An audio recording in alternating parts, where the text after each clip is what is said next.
വിശുദ്ധ മിഖായേൽ മാലാഖയോടുള്ള പ്രാർത്ഥന. മുഖ്യദൂതനായ വിശുദ്ധ മിഖായേലേ, സ്വർഗീയ സൈന്യങ്ങളുടെ പ്രതാപവാനായ പ്രഭു, ഉന്നത ശക്തികളോടും അധികാരങ്ങളോടും ഇരുളടഞ്ഞ ഈ ലോകത്തിലെ ഭരണകർത്താക്കളോടും ഉപരിതലത്തിലെ ദുരാത്മാക്കളോടുമുള്ള യുദ്ധത്തിൽ ഞങ്ങളെ സഹായിക്കണമേ.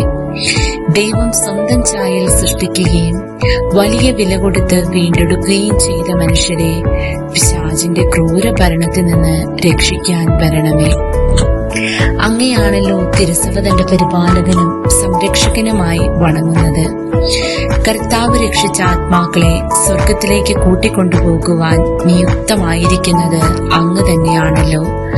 ആകയാൽ ഞങ്ങളുടെ പാദങ്ങളുടെ കീഴിൽ പിശാചിനെ അടിമപ്പെടുത്തുവാൻ സമാധാനദാതാവായ ദൈവത്തോട് പ്രാർത്ഥിക്കണമേ. പിശാച് ഒരിക്കലും മനുഷ്യനെ കീഴ്പ്പെടുത്തുകയോ തിരുസഭയെ ഉപദ്രവിക്കുകയോ ചെയ്യാതിരിക്കട്ടെ.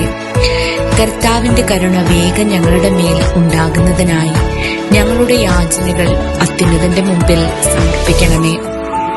ദുഷ്ടജന്തുവും പഴയ സർപ്പവുമായ സാത്താനെയും അവന്റെ കൂട്ടുകാരെയും പിടിച്ചുകെട്ടി പാതാളത്തെ തള്ളി താഴ്ത്തണമേ. അവൻ മേലിലൊരിക്കലും ജനങ്ങളെ വഴിതെറ്റിക്കാതിരിക്കട്ടെ. ആമേൻ.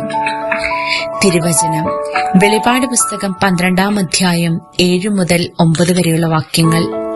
സ്വർഗത്തിലൊരു യുദ്ധമുണ്ടായി. മിഖായേലും അവന്റെ ദൂതരും സർപ്പത്തോട് പോരാടി. സർപ്പവും അവന്റെ ദൂതരും എതിർത്ത് യുദ്ധം ചെയ്തു. എന്നാൽ അവർ പരാജിതരായി. അതോടെ സ്വർഗത്തിൽ അവർക്ക് ഇടമില്ലാതായി. ആ വലിയ സർപ്പം, സർവ്വലോകത്തെയും വഞ്ചിക്കുന്ന സാത്താനെയും പിശാചെന്നും വിളിക്കപ്പെടുന്ന ആ പുരാതന സർപ്പം ഭൂമിയിലേക്ക് വലിച്ചെറിയപ്പെട്ടു.